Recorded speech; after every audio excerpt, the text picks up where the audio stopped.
Hi and welcome to another video. Today we are in the kitchen and we are canning up some turkey bone broth. We are going to be pressure canning this to have it on our pantry shelves. I can a lot of bone broths.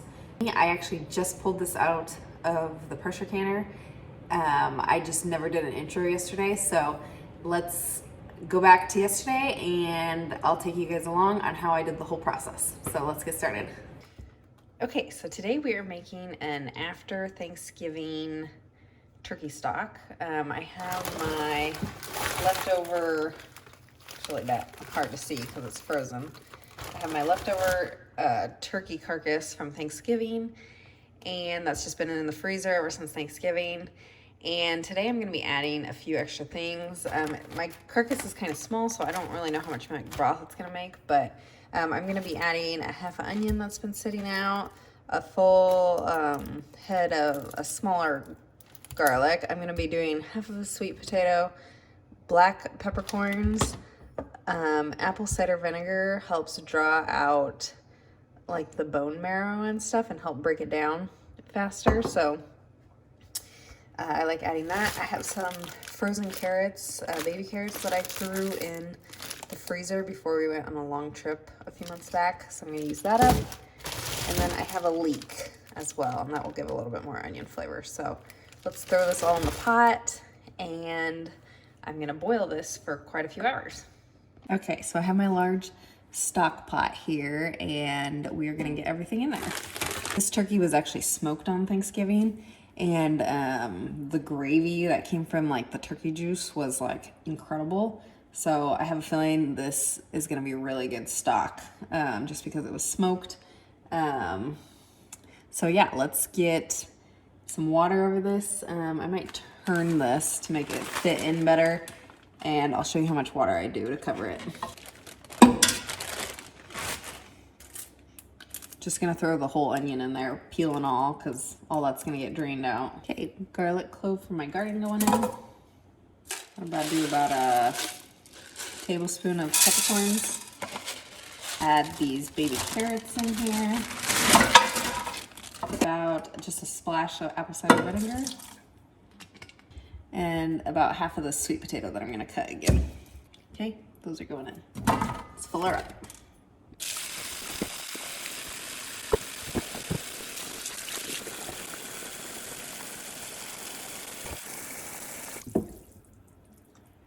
Okay, so I covered this till it was mainly covered. It's frozen, so it's not sitting in there very well, but I'm gonna bring this up to a boil with the lid on. And then once it's up to a boil, I'm gonna kind of turn it down and then take the lid off and let this probably boil most of the day. It's later in the afternoon here, so I'm probably gonna do this well into the evening. And I'm gonna bring you guys back tomorrow and show you what it looks like. And then we're gonna can it up. So I'll show you before I put it in the fridge to show you how much it came down. Okay, so good morning. It is the next morning, and I have my turkey bone broth right here that I put in. I let it boil down for most of the night last night, and then I strained it, and then I put it in the refrigerator. And so today, this is cold right now, and let me turn you around. So I have, it's cold right now, and this is all the fat that's solidified. So I'm actually gonna take a spoon, scrape that off, and then I'm gonna bring this back up to a boil, and then we're gonna load our jars and put it in the pressure canner. So let's do that.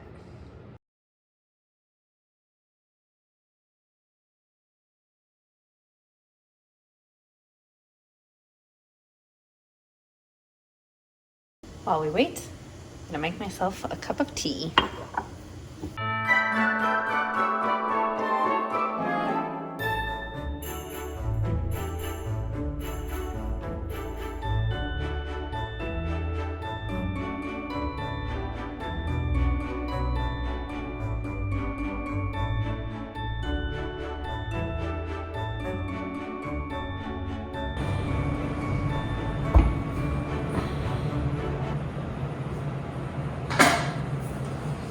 Okay, so I have my hot broth and my jars ready. For meat broths and stuff, I've always followed the instructions out of my All-American pressure canner book that came with my canner, and it's just on the page 32 under the meat stock. And for pints, you process for 20 minutes. Quarts, you process for 25. And I didn't have enough quart jars, so I have 3 quart jars, and then these are 1.5 jars. And so since they're in between a pint and a quart, I'm still gonna process those for 25 minutes. And my canner can fit 7 quarts, so I have 8 jars, or I have 7 jars here. I just don't know how many will fit, so we'll see. So I have my canner heating up in the background, and let's get our jars filled. Oh, and there's a little bit of meat particles in the broth, so I'm just gonna sit this in there and kind of strain them out as I fill the canner. If I miss a little bit, that's okay.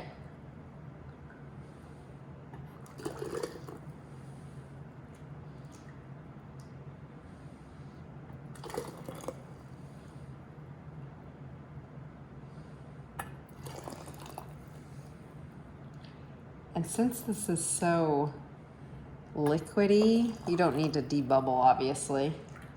So we'll just wipe the rims with some vinegar, put the lid on, and get it in the canner.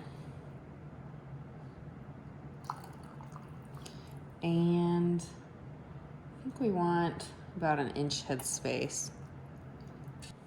I like to take that to that bottom rim for 1 inch.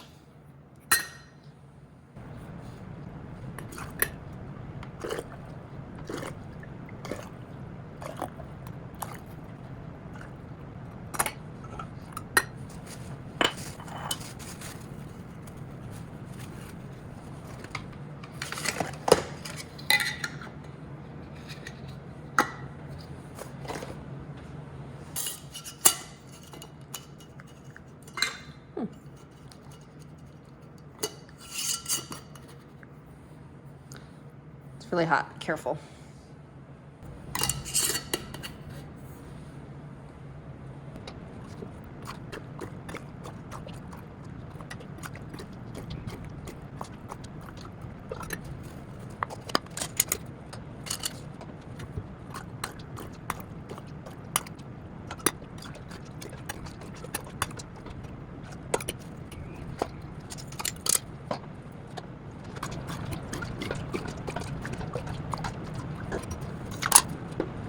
So I was able to only get 7 jars in there, so I have 3 full quarts and the rest are the 1.5 pints. So yeah, so I'm gonna put the lid on now. And on these All-American, let me bring you in close. So on these All-Americans, there's like a little indent right here, and you want your arrow on the lid to line up with that. And then all these little hooks need to be underneath this little lip on. There's 3 of them on the canner.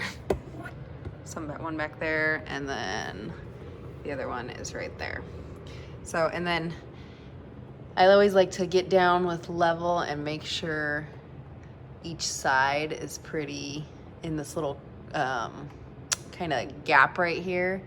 Make sure it's perfectly even on both sides, kind of looking from all angles. This is a metal to metal seal, so you want to make sure the lid is on there very even.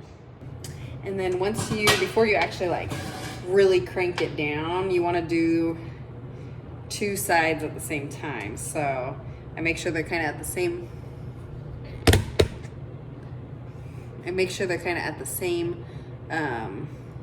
Like I loosely put them on there until they stop turning, and then I really crank them down at the same time. And you want to do them all at the same time. So.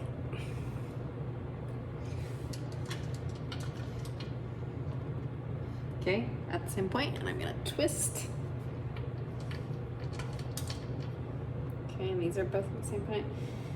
And then once you have it on there, just check that gap again. Looks pretty good. For these All-American canners, so what we're gonna do is we're gonna turn the heat up now to about a medium high, probably.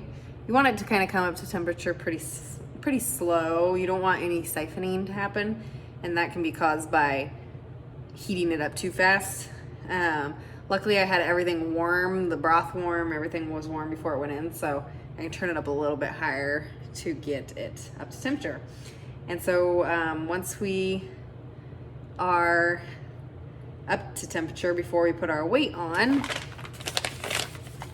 this is what the weight looks like.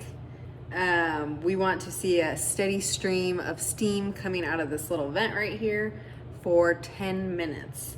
So I will bring you guys back when there's a steady stream coming out, and then I'll show you what I do next once it's time to put our weight on.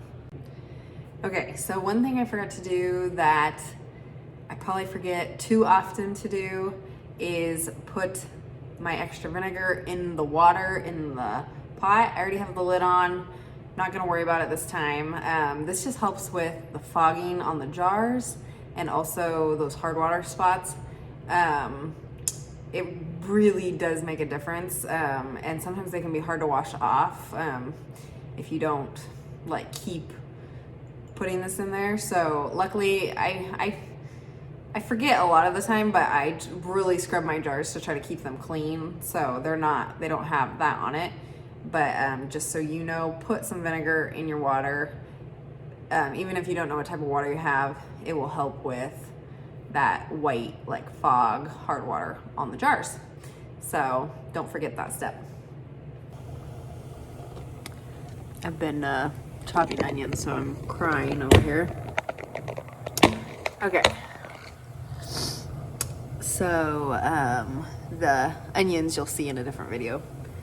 But I don't know if you can see the stream coming up right here.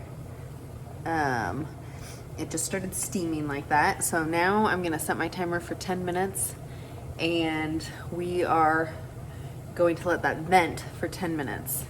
And then when I come back, I'll be sticking this on at 10 pounds of pressure.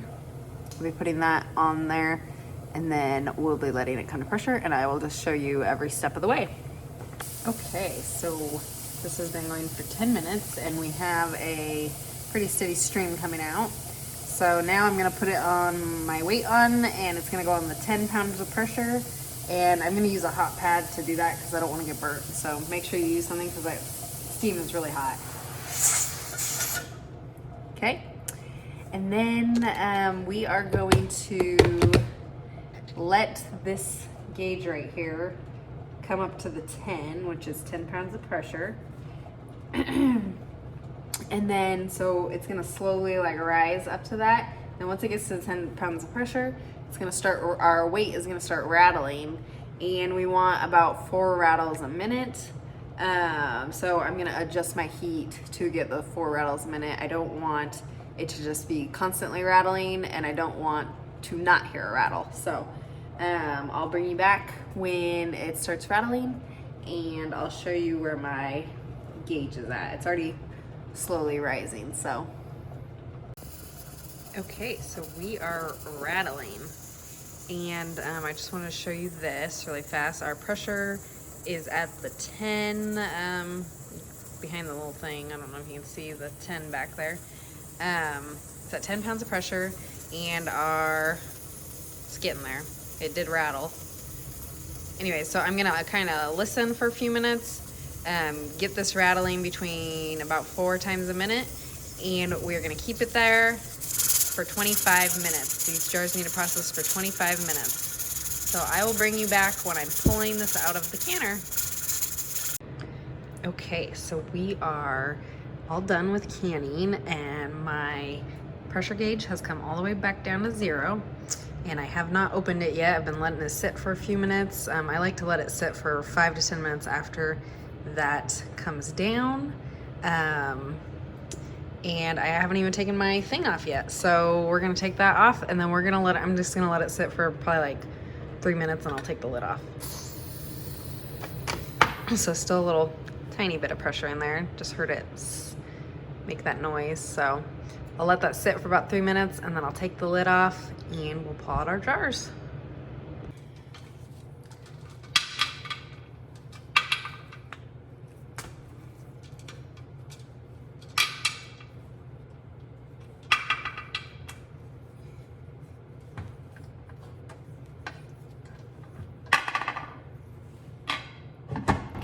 And then always open your lid away from you so steam doesn't come in your face. Made that mistake before.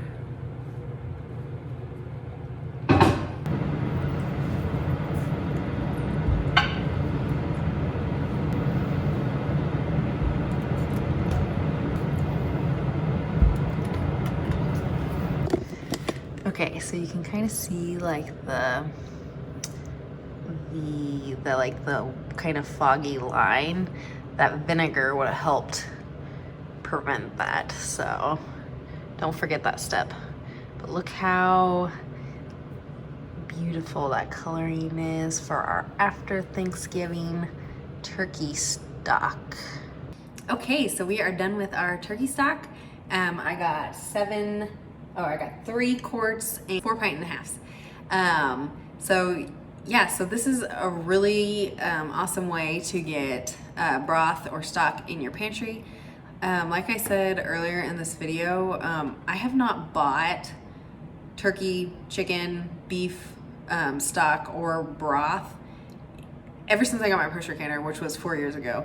I always make my own. I'll always buy those like rotisserie chickens, or I'll just buy a whole chicken. And I always save the bones on, good sound, after Thanksgiving. For years now, I have always, on my husband's side and my side of the family, I've always volunteered to take the turkey carcass if no one wants it, just so I can do stuff like this. Turkey broth is one of my favorites, like even over chicken. So it's just a really cool way to save money, just to boil the bones and get your bone broth. So I hope this gives you ideas, and I hope you guys will try your hand at pressure canning. And I hope this video is helpful if you are new to pressure canning. Let me know what else you would want to see in the comments, and I hope you'll subscribe and press the like button, because we have a lot more videos coming out similar to this. I hope you guys will stick around, and I will see you guys on the next one. Bye.